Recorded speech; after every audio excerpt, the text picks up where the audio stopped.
Order of the Solar Temple. Obsessed with secrecy, they blurred their faces in this video they made.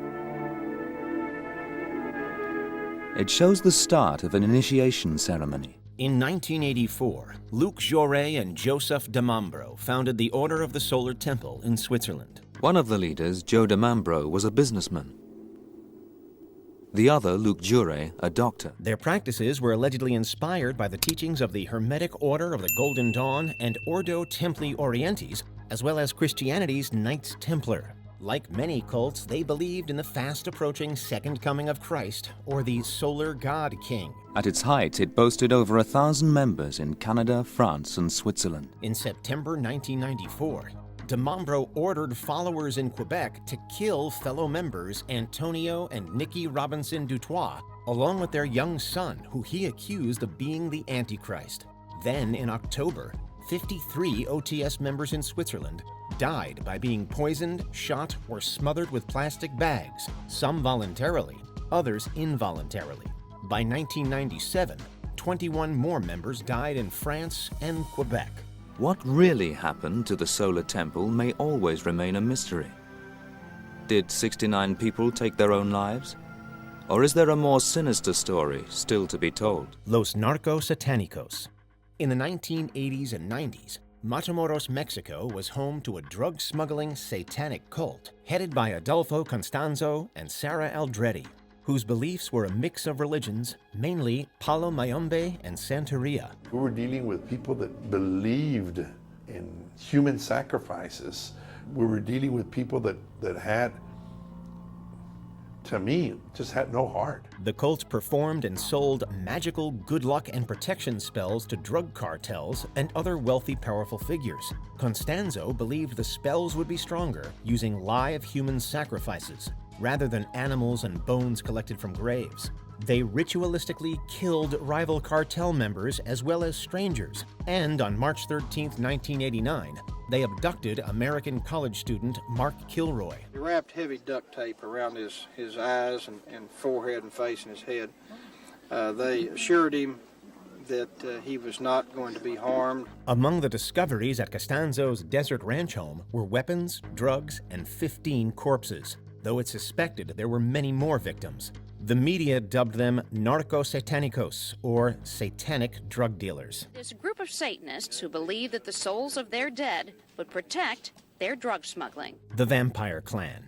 On the night of November 25, 1996, 4 teenagers from Murray, Kentucky, Dana Cooper, Scott Anderson, Charity Kesey, and Roderick Farrell, went to Eustis, Florida, and killed Richard and Naomi Ruth Wendorf in what was described as a ritual vampire slave. The couple's daughter, Heather, allegedly told Farrell, who believed that he was a 500-year-old vampire, that she was mistreated by her parents. And hours before their death, she was initiated into their blood-drinking vampire clan.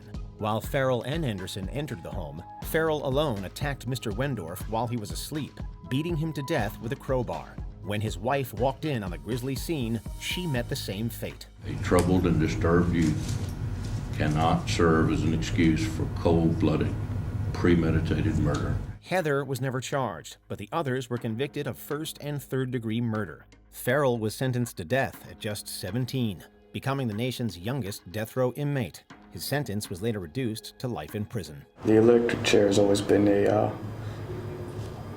main icon in the darker way of life. The Chicago Ripper Crew. In the early 1980s, Chicago had a series of abductions and ritualistic murders committed by a 4-man cult led by Robin Gecht, who, oddly enough, once worked for serial killer John Wayne Gacy. Some of these crime scenes were really, truly horrific, even for seasoned police officers. In October 1982, 2 young women who survived horrific encounters with the crew were able to identify their attackers, leading to the arrest of Gecht and Edward Spreitzer that month, and brothers Andrew and Thomas Cocorales in November. All but Gecht confessed to abducting and performing unspeakable acts on more than a dozen women before killing them. My entire police career, I've never heard of such a crime and cruelty to a human being that anyone could inflict. Spreitzer was also charged with an unrelated shooting of 2 men. He and Gecht will be in prison for life, while Andrew was executed in 1999.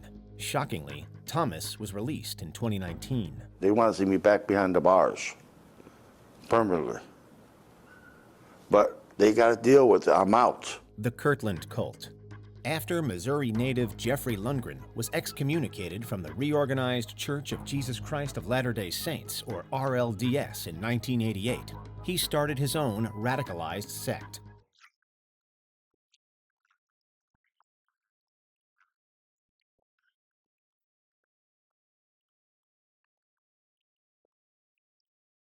As they were allegedly preparing for the Second Coming, Lundgren declared that the Avery family were disloyal and spiritually unclean.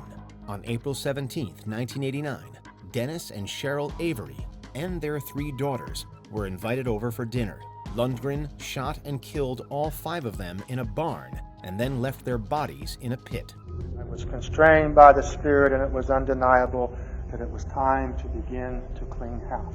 It wasn't until January 1990 that Lundgren and his family were found and arrested.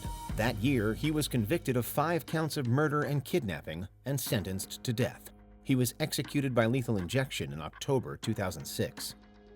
The Fall River Cult. They worship the devil when we have seances with skulls in the middle of the floor, candles, spoken tongues. As satanic panic swept the nation in the late 70s and early 80s, 3 young women, Doreen Levesque, Barbara Raposa, and Karen Marsden, were ritualistically murdered in Fall River, Massachusetts. It has also been revealed that her murder was a ritualistic killing tied to a satanic cult that exists among prostitutes and pimps in Fall River. All 3 were sex workers tied to a satanic cult, allegedly led by local pimp Carl Drew. Robin Murphy testified that Drew made her kill Marsden as a sacrifice to the devil. Robin says Carl Drew forced all of these women to worship Satan and used it as a mechanism to control their money, their take. Murphy also accused fellow cult member Andrew Malte of killing Raposa, his girlfriend, for which he was found guilty. Drew was sentenced to life for Marsden's murder. For testifying, Murphy was charged with second-degree murder and given life with the possibility of parole. As of November 2022, no one has been charged with Levesque's murder. Om Shinrikyo. Founded by Shoko Asahara in 1987, Om Shinrikyo, a yoga class turned doomsday cult, mixed various religious beliefs, including Buddhism, Hinduism, and Christianity. A blind mystic, Asahara had leveraged his intense personal charisma into massive wealth, creating a religious empire worth $1 billion. Asahara's thousands of followers believed he possessed godlike powers like mind control and healing. Once Asahara allegedly prophesied the end of the world, the cult stockpiled weapons and manufactured drugs, made political assassination attempts and chemical weapons attacks, though some were unsuccessful. They carried out the murder of a fleeing member, as well as the murders of anti-cult lawyer Satsumi Sakamoto and his family. In March 1995, Om was behind the fatal Tokyo subway sarin attack, which killed 13 people and injured over 5,000 others. A doomsday cult called Om Shinrikyo had placed the gas in 5 train cars during the morning rush hour. Asahara and 12 of his followers were executed in July 2018. These criminal acts were systematic and planned. The incidents were unprecedented and extremely atrocious, and should never be repeated in future. The Branch Davidians. In 1981, Vernon Howell joined an offshoot of the Davidian Seventh-day Adventists in Waco, Texas, called the Branch Davidians. By 1990, Howell changed his name to David Koresh and became their leader. David Koresh was a monster.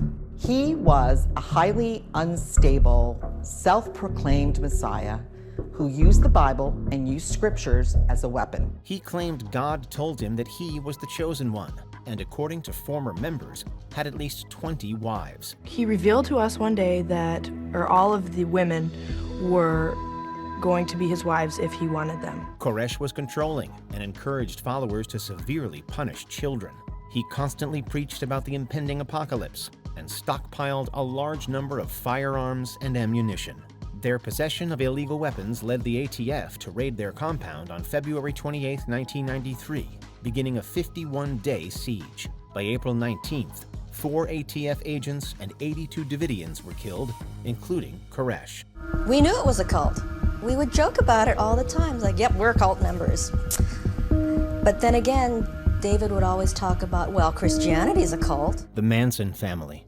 Charles Manson and his quote-unquote family are one of the most widely known cults in history. Charles Manson, his name synonymous with terror and violence. The family, primarily made up of impressionable young women and girls, were regularly given drugs and told about a race war Manson called Helter Skelter. Manson's ambitions turned increasingly violent, believing a race war was coming and that the Beatles were sending him secret directives. On August 8, 1969, allegedly under Manson's instruction, followers Tex Watson, Susan Atkins, and Patricia Krenwinkel brutally killed pregnant actress Sharon Tate and 4 guests in her Los Angeles home on Kalo Drive.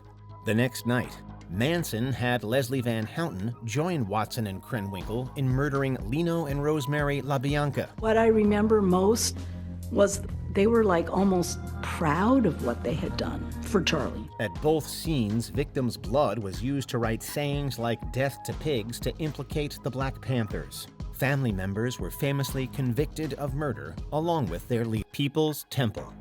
Jim Jones established the People's Temple in the 1950s, and by the 1970s, he had amassed thousands of followers. Some people see a great deal of God in my body. He got you so far in, If you believe in me, you couldn't imagine getting out. On the surface, Jones was an advocate for racial equality and social change, but soon people realized he was manipulative, power-hungry, and cruel. In 1978, some moved from California to the Guianese compound named Jonestown, a place their leader claimed was a utopia. Every single person that joined People's Temple, every single one, they were so good.